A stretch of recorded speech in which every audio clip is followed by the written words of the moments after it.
AOC insults John Kennedy, sit down boy, but his response shocks all of America. The air inside the CNN debate studio was heavy charged with an electricity that seemed to hum through the polished floors and bounce off the sleek modern set. Rows of lights blazed overhead, casting a stark glow on the two figures seated at the center of the stage, each poised in their own way like gladiators awaiting the first strike. On one side sat Alexandria Ocasio-Cortez, the fiery Democratic congresswoman from New York. Known to the world as Osa, her dark hair was pulled back neatly, her eyes sharp and unyielding, her red blazer a bold statement against the neutral backdrop. At 36, she was a force of nature, a social media juggernaut, whose every word could ignite a movement or spark a firestorm. Her presence radiated energy, the kind that drew every eye in the room and millions more watching from screens across the country. Across from her sat John Kennedy, the senior senator from Louisiana, a man whose folksy charm and sharp wit had made him a fixture in American politics. At 74, Kennedy carried himself with the calm assurance of someone who'd seen it all: decades of legislative battles, countless debates, and a career built on blending Southern drawl with cutting intellect. His gray suit was understated, his posture relaxed, but his eyes glinted with the focus of a man who knew exactly where he stood and wasn't about to be moved. The audience, a mix of journalists, political insiders, and everyday citizens, sat in tense anticipation, their whispers fading as Anderson Cooper stepped to the podium, his voice steady but tinged with the weight of what was about to unfold. This wasn't just another debate, it was a clash of generations, ideologies, and visions for America's future, set against the backdrop of a nation grappling with division. Tonight's topic: energy policy, a subject that had become a lightning rod in a world increasingly defined by climate crises and economic realities. The stakes were high, the cameras were rolling, and the country was watching. Anderson Cooper's voice cut through the silence, welcoming the audience and laying out the rules. Tonight we're here to discuss one of the most pressing issues facing our nation: how to balance energy independence with the urgent need for sustainable solutions. Congresswoman Ocasio-Cortez and Senator Kennedy, thank you for joining us. He turned to AOC first, his question sharp and direct. Congresswoman, you've been a vocal advocate for the Green New Deal and a rapid transition to renewable energy. Critics argue your proposals are too costly and disruptive to industries like oil and gas. How do you respond? AOC leaned forward, her hands clasped lightly on the table, her voice clear and confident. Anderson, the question isn't whether we can afford to transition to clean energy, it's whether we can afford not to. Climate change is an existential threat. We're seeing wildfires, hurricanes, and heat waves devastate communities, including right here in America. My plan isn't just about cutting emissions, it's about creating millions of jobs, rebuilding our infrastructure, and ensuring no one gets left behind. The cost of inaction is far greater than the cost of bold action. Her words were crisp, rehearsed, yet passionate, drawing nods from some in the audience and a few murmurs from others. She glanced at Kennedy, a subtle challenge in her eyes, as if daring him to counter her vision of a transformed America. Cooper turned to Kennedy. Senator, your response? Kennedy adjusted his glasses, a small smile playing at the corner of his mouth, his Louisiana drawl softening the edges of his words. Well, Anderson, I appreciate the Congresswoman's enthusiasm, I do, but let's talk straight. Energy is not just about ideals, it's about people's livelihoods. In Louisiana, oil and gas aren't just industries, they're how folks put food on the table. You can't just flip a switch and shut down refineries without a plan that doesn't leave workers high and dry. Renewables are part of the future, sure, but we need a bridge, not a cliff. His tone was measured, almost conversational, but carried a weight that resonated with the audience, particularly those skeptical of rapid change. The debate began to heat up as AOC fired back, her voice rising slightly, but still controlled. Senator, with all due respect, that's the kind of thinking that's kept us stuck for decades. We can't keep kicking the can down the road while our planet chokes. The Green New Deal isn't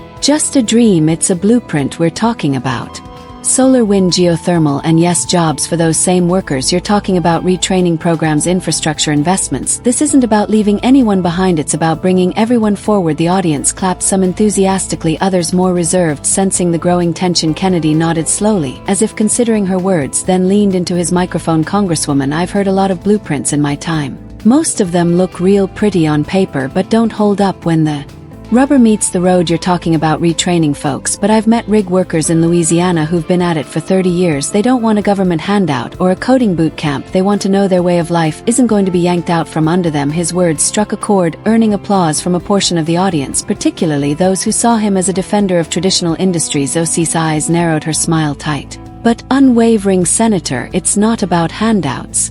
It's about opportunity. If we don't act now, those same workers will face a future where their jobs disappear because the world's moved on without us. We're not just fighting for today, we're fighting for tomorrow. The exchange was sharp, but civil, a classic clash of progressive idealism versus pragmatic realism. For the first 15 minutes, the debate followed a predictable rhythm. AOC pushed for bold, systemic change while Kennedy countered with calls for moderation and practicality. The audience leaned in, captivated by the contrast, her urgency against his restraint, her vision of transformation against his defense of stability. But the air shifted when Cooper posed a new question, one that cut deeper than policy. Congresswoman, Senator, there's been growing criticism that energy debates often ignore the human cost, whether it's job losses in fossil fuel regions or the impact of climate disasters on vulnerable communities. How do you ensure your policies reflect the real needs of Americans? AOC seized the moment, her voice rising with conviction. This is exactly why we need a new approach. Climate change hits hardest at communities that have been ignored for too long: low-income families, communities of color, rural areas. My plan prioritizes them with funding for clean energy projects in places like the Bronx, not just Silicon Valley. We're talking about justice, not just jobs. Her words drew cheers, particularly from younger audience members who saw her as a champion for equity. Kennedy, however, tilted his head, his expression unreadable. Justice is a fine word, Congresswoman, he said, his voice steady but pointed, but I'm not sure it pays the bills for a single mom in Shreveport who's worried about her next paycheck. You can't eat justice, you can't heat your home with it. We need solutions that don't just sound good but work for folks who don't have the luxury of waiting for your utopia. The crowd murmured, some nodding in agreement, others shifting uncomfortably. AOC's jaw tightened, her patience visibly thinning. She leaned forward, her tone sharp, but still measured. Senator, I'm not talking about utopia, I'm talking about survival. The science is clear, we're running out of time. If we don't invest in clean energy now, we're not just failing that single mom in Shreveport, we're failing her kids, her grandkids, and every generation after. This isn't about waiting, it's about acting. The audience erupted in applause, but there was an undercurrent of tension, a sense that the debate was teetering on the edge of something bigger. Kennedy's smile faded slightly, but he held his ground, his voice calm yet firm. I don't disagree that we need to act, Congresswoman, but action that bankrupts communities in the name of progress isn't action, it's ideology. Folks in my state don't need lectures on survival, they're living it every day.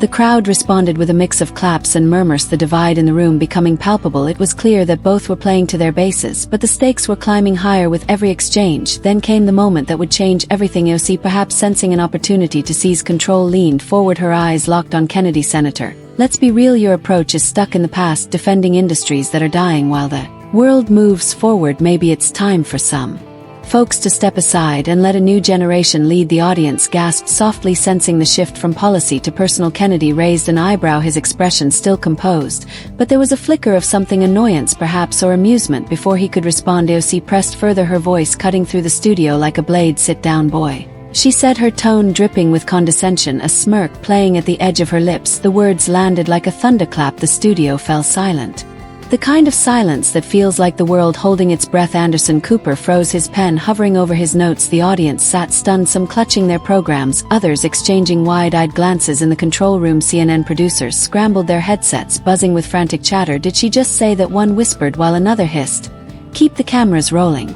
Social media exploded within seconds, hashtags like #OCV's Kennedy and #SitDownBoy trending as viewers across the country reacted in real time. Some called it a bold power move, others a reckless misstep, but everyone agreed this was no longer just a debate. The phrase boy hung in the air, its weight undeniable for a man like Kennedy, a seasoned senator from the South. The word carried a history, a sting that echoed beyond the moment. AOC's supporters in the crowd cheered, seeing it as a defiant stand against an older, entrenched establishment, but others, including some of her own allies, winced, sensing she'd crossed a line. The camera zoomed in on Kennedy, whose face remained impassive, his hands folded calmly on the table.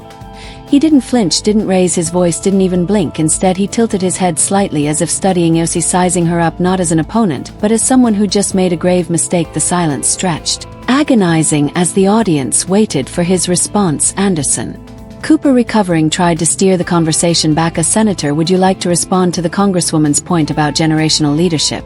But Kennedy didn't need prompting. He leaned into his microphone, his voice slow and deliberate, each word chosen with the precision of a man who'd spent decades navigating the sharp edges of politics. Congresswoman, he began, his drawl softening, the steel in his tone. I've been called a lot of things in my time, but I got to say that's a new one. A ripple of nervous laughter broke the tension, but Kennedy's eyes never left OCC's. You want to talk about leadership? Fine, let's talk about it. But let's do it with facts, not cheap shots. The audience leaned forward, sensing the shift. Kennedy's calm was disarming, his refusal To match OC's fire with fire catching her off guard, AOC's smirk faltered just for a moment as she realized she might have underestimated her opponent. Kennedy continued, his voice steady, but carrying a weight that filled the room. You see, I don't think leadership's about who's loudest or who's got the most followers online. It's about listening to folks, real folks, not just the ones who agree with you. It's about knowing that the policies you push don't just affect headlines, they affect people's lives. He paused, letting his words sink in, his gaze sweeping the audience before returning to AOC. Now you want to call me boy and tell me to sit down, that's your choice, but I'm not here to play games. I'm here to talk about what keeps this country running, energy, jobs, and the folks who depend on both. The crowd erupted, a mix of applause and cheers, some for Kennedy's restraint, others for his directness. AOC shifted in her seat, her confidence still intact but visibly rattled, as if she hadn't expected Kennedy to absorb her blow and turn it back on her so effortlessly. The cameras panned across the studio, capturing the reactions, a young woman in the front row clapping vigorously for AOC, an older man nodding solemnly at Kennedy's words, a CNN producer whispering into a headset, "This is gold." On social media, the debate was already spiraling into a cultural moment, with memes of AOC's sit-down quip and Kennedy's calm response flooding feeds. Commentators were split, some praised OC's boldness, others called it a miscalculation that alienated moderates. But one thing was clear, the debate had transcended policy. It was now about respect, power, and the fault lines that ran through a divided America. Anderson Cooper tried to regain control, his voice cutting through the noise. Let's move to our next question, specific policies for transitioning to renewable energy. But the audience wasn't ready to move on, and neither were the candidates. AOC, sensing the need to reclaim the narrative, leaned forward, her eyes blazing. "Senator, I'm not here to disrespect anyone, but I'm also not here to coddle outdated ideas. We need leaders who can face the future, not cling to the past."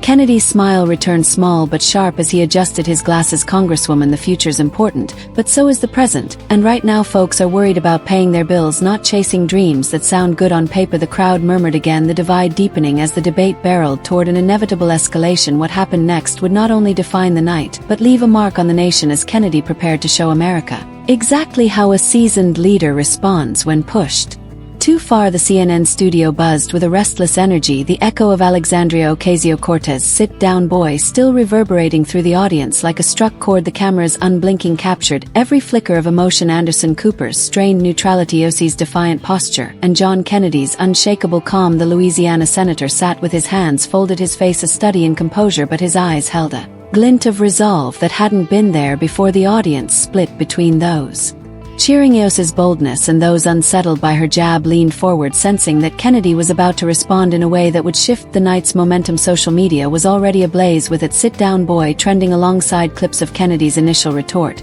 But the real battle was unfolding live under the relentless glare of the studio lights. Anderson Cooper, eager to steer the debate back to policy, cleared his throat and leaned into his microphone. "Senator Kennedy, let's return to the topic of energy policy. You've emphasized the need for a practical transition to renewables. Can you outline what that looks like for states like Louisiana, heavily reliant on oil and gas?" It was a lifeline, a chance to move past the personal and back to substance. But Kennedy wasn't ready to let the moment slip away entirely. He adjusted his glasses, his small smile sharpening, and began to speak, his Louisiana drawl wrapping each word in a deceptive warmth. "Anderson, I appreciate the question, and I'm happy to talk policy because that's what folks at home care about, how they're going to keep their lights on and their families fed."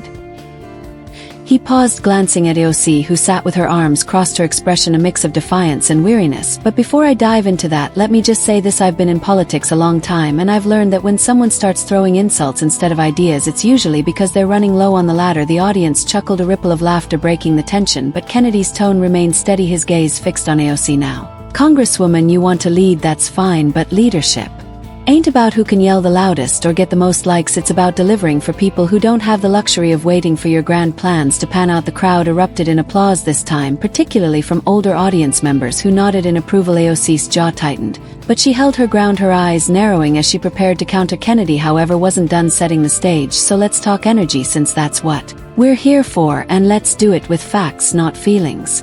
Kennedy leaned forward, his voice gaining strength but never losing its conversational ease. "Louisiana's got about 190,000 jobs tied to oil and gas. That's not just numbers, that's welders, rig workers, truck drivers, folks who get up at dawn and come home dog-tired to provide for their kids." The Congresswoman's Green New Deal sounds mighty fine in a speech, but it's light on how it keeps those folks employed while we're switching to windmills and solar panels. "Now I'm all for clean Energy. Nobody wants dirty air or water, least of all me, but you can't just shut down one industry overnight and expect the other to magically take its place. That's not a plan, that's a prayer. The audience clapped again, the sound swelling as Kennedy's words resonated with those skeptical of rapid change. He held up a hand signaling.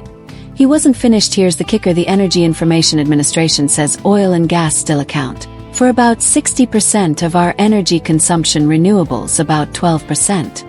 Now, I'm no math genius, but that's a big gap to close, and it ain't happening by 2030 no matter how many hashtags you throw at it. A few laughs broke out, but Kennedy's point landed hard, his use of data cutting through the emotional rhetoric AOC had leaned into earlier. AOC shifted in her seat, her fingers tapping lightly on the table, a sign she was itching to respond. Her eyes flicked to Cooper, then back to Kennedy as if calculating her next move. Kennedy pressed on, his voice now carrying a quiet authority. In Louisiana, we've been working on clean energy to geothermal carbon capture, even offshore wind projects, but we're doing it with a plan that doesn't gut our economy. For example, we've got companies like Chainer Energy exporting liquefied natural gas, which is cleaner than coal and helps our allies overseas. That's jobs, that's security, and that's progress without leaving folks behind. He turned to AOC, his tone polite but pointed. Congresswoman, your plan calls for spending trillions, some say 90 trillion over a decade. I'm curious, where's that money coming from? And how do you tell a refinery worker in Baton Rouge that his job's gone, but don't worry, he'll get a check in the mail? The question hung in the air, sharp and unavoidable, drawing murmurs from the crowd. Kennedy leaned back, his expression calm but expectant, as if inviting AOC to step into the trap he'd laid. Anderson Cooper seized the moment to pivot. Congresswoman Ocasio-Cortez, your response? AOC leaned forward, her voice steady but laced with urgency, her earlier smirk replaced by a determined focus. Senator, I hear you talking about jobs, and I agree people's livelihoods matter, but let's not pretend the status quo is sustainable. Oil and gas might be 60% of our energy now, but they're also driving climate disasters that cost billions every year. Hurricanes in Louisiana, wildfires in California, floods in New York. These aren't just weather, they're warnings. My plan isn't about destroying jobs, it's about creating them. The Green New Deal would fund retraining programs for fossil fuel workers, invest in clean energy infrastructure, and prioritize communities like those in Louisiana that have been hit hardest by pollution and storms. Her words drew applause, particularly from younger audience members. But Kennedy's earlier points about cost and feasibility lingered, tempering the enthusiasm. AOC pressed on, her voice rising, and let's talk about that $90 trillion figure you keep throwing around. That's a scare tactic, not a fact. Independent studies like one from the American Action Forum estimate costs closer to $50 trillion, and that includes long-term savings from avoiding climate catastrophe. We pay for it the same way we pay for anything else, by taxing wealth, hoarding, closing corporate loopholes, and investing in our future. The crowd clapped, but the response was less fervent than before, as if Kennedy's grounded approach had sown seeds of doubt. Kennedy tilted his head, his smile returning, small but knowing. Congresswoman, I admire your optimism, but $50 trillion still a mighty big number, and those studies you're citing, they also say your plan could disrupt millions of jobs before those new ones show up. Folks in my state don't have time to wait for a tax on billionaires to maybe fund a job training program that might work. They need certainty, not promises. His words were simple but effective, resonating with the audience's practical concerns. AOC's eyes flashed, her patience thinning. Senator, certainty, the only certainty in your approach is more pollution, more disasters, and more excuses for why we can't act. The world's moving to clean energy. China's investing billions in solar, Europe's phasing out coal. If we don't lead, we'll be left behind. Kennedy nodded, as if conceding the point, but his response was swift. China's building coal plants faster than they're building solar panels, Congresswoman, and Europe, they're paying sky-high energy bills because they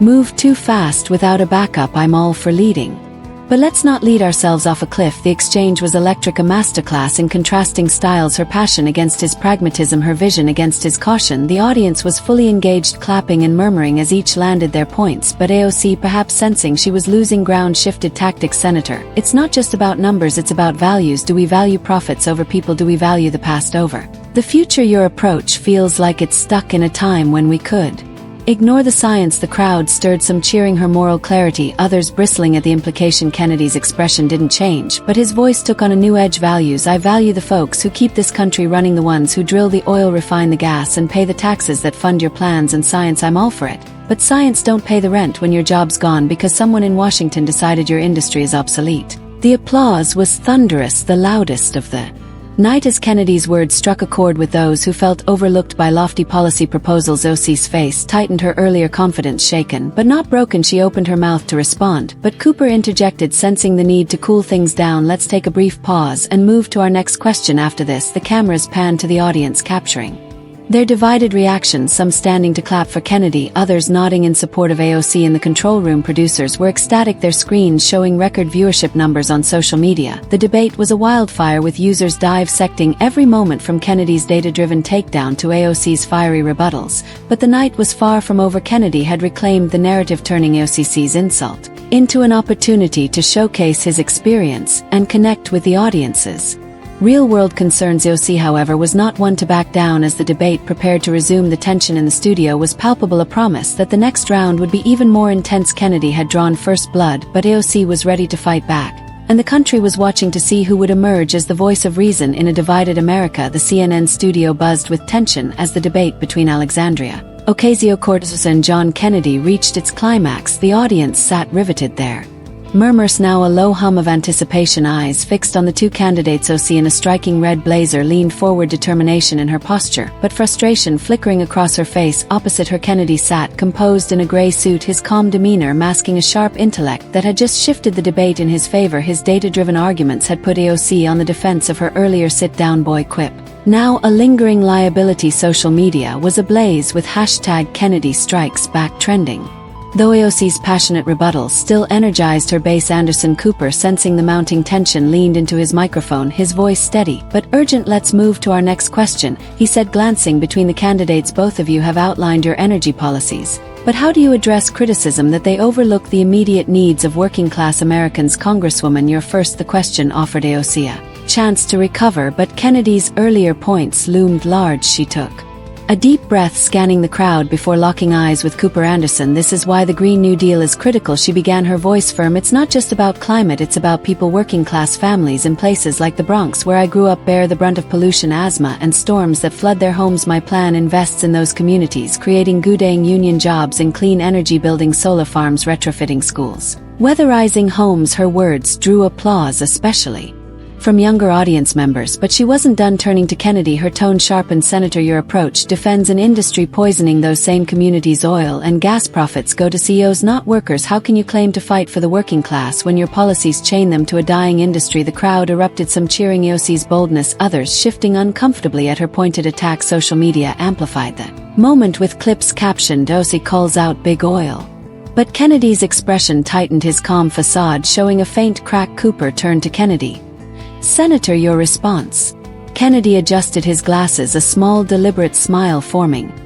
"Congresswoman, I don't defend industries, I defend people," he said, his Louisiana drawl softening the steel in his words. "That includes the 190,000 Louisianans whose jobs depend on oil and gas. You talk about dignity, and I agree, nothing's more dignified than a paycheck earned with your own hands, but your plan promises jobs that don't exist yet, while eliminating the ones folks rely on today. That's not justice, that's gambling with people's lives." The audience clapped, the sound swelling as Kennedy's words resonated. He leaned forward, his voice steady but intense. "Let me tell you about Marcus, a welder in Lake Charles, been working on rigs for 25 years, supports his wife and 3 kids. He's not a CEO, just a man who shows up every day. How does your plan help Marcus when his job vanishes and your retraining program's years away? I've read your Green New Deal, it's long on vision but short on answers for folks like him." The crowd roared Kennedy's story, grounding the debate in human terms. AOC's eyes flashed, her patience fraying. "Senator, I'm not gambling with anyone's lives," she shot back, her voice rising. "Marcus deserves better than a job killing his community's air and water. My plan delivers $10 billion in workforce development targeted at places like Lake Charles, hiring locally for infrastructure projects. Oil and gas aren't the future, renewables are. If we don't act, we'll be left behind while other countries lead." Her words drew cheers, but they were less unified, as if Kennedy's story had planted doubt. She pressed on, her tone sharper. "Your resistance to change, Senator, protects the past, not the future. Maybe it's time for leaders who understand the stakes to step up." The jab echoed her earlier comments, stirring the audience. Some clapped, others murmured disapproval. Kennedy's smile returned sharper. "Now, Congresswoman, I don't resist change, I resist bad ideas," he said, his voice calm but biting, telling folks like Marcus their way of life's obsolete without a real path forward. "That's a bad idea. You mentioned $10 billion for retraining, but the Government Accountability Office says most federal programs have a success rate below 40%. That means 6 out of 10 workers like Marcus are left stranded. Those are the stakes." The crowd erupted, Kennedy's facts hitting hard. He continued, "Unrelenting in Louisiana, folks near refineries deal with pollution, no question, but those Jobs lifted them out of poverty, put kids through school, gave them healthcare. Tear that down without a ready replacement. That's not leadership, that's leaving people behind. OC's face flushed, her confidence shaken. Senator, you're twisting my words, she said, her voice tight but forceful. I'm building something better. Those communities deserve clean air, water, and jobs that don't poison them. Your defense of oil ignores the billions in subsidies. It gets wild. Workers like Marcus scrape by. The problem is you're too comfortable with the status quo. Her supporters clapped, but the energy waned as Kennedy's arguments chipped away at her momentum. He tilted his head, his voice low and commanding. I'm not defending any system, I'm defending folks who get hurt when big ideas don't match reality. You want to talk new voices, fine, but a new voice don't mean much if it drowns out the ones keeping this country running. Then came the question that shifted everything. You keep talking about clean energy, jobs. Can you name one funded, approved project ready to hire someone like Marcus in the next 6 months? I've got a list of rigs and refineries hiring today. The studio fell silent, the question landing like a blow. OC hesitated, then started. There are projects in development like solar initiatives in New York and California. And we're working on. Kennedy cut in polite but firm. Working on ain't hired Congresswoman. Folks like Marcus can't pay bills with working on. The crowd erupted, the applause thunderous as Kennedy's question exposed a gap in AOC's vision. Social media exploded with clips of the moment, some calling it a mic drop in the control room. CNN producers watched viewership numbers spike. Cooper tried to move on, his voice cutting through the noise. Let's reset and move to our next topic. But the audience's applause lingered. Kennedy's calm precision turning AOC's aggression against her. The debate had become a test of who could connect with America's concerns. OC defiant, prepared to fight back.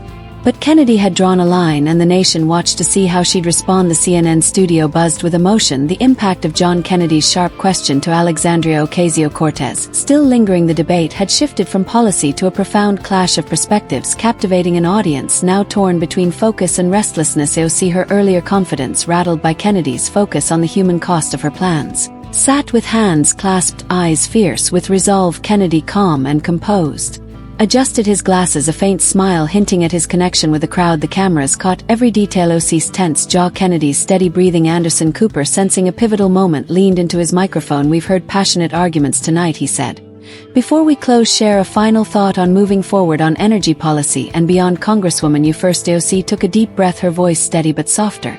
Anderson, tonight shows how much people care about our future, jobs, the environment, fairness. My vision builds a country where no one's left behind, tackling climate change while creating opportunities for all, not just the powerful. I hear workers' concerns and commit to including them through training and investment. We can't let fear stop us from doing what's right. Her words drew applause, sincere but less intense than before as the audience grappled with Kennedy's practical points. She glanced at Kennedy, her look blending defiance and respect. Cooper turned to Kennedy. Senator, your thoughts? Kennedy leaned forward, his jaw warm yet firm, addressing the camera directly. Folks, this isn't just about policy, it's about heart. I believe in using every tool, oil, gas, renewables, to keep America strong and people working, but we've got to talk to each other, not at each other. You build a country by listening, finding common ground and working together. Congresswoman, you've got fire, but fire needs focus too.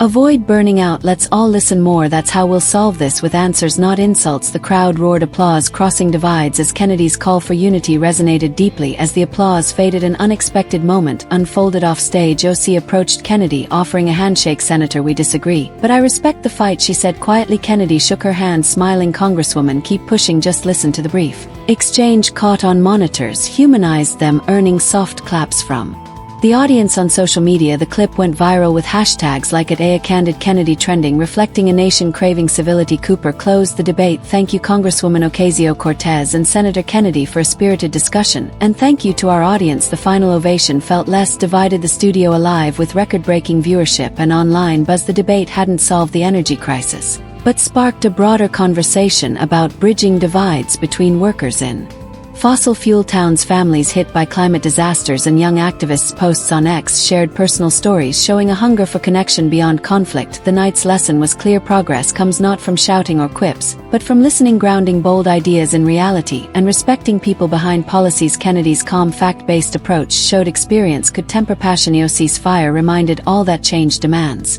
urgency, even if imperfect. Their clash revealed America's strength. Fierce debate paired with common ground for the audience. The takeaway was a call to engage, value both the Louisiana worker and New York activist, and build a future for all. The debate ended, but its call for connection endured. Thanks for watching, and see you in the next video.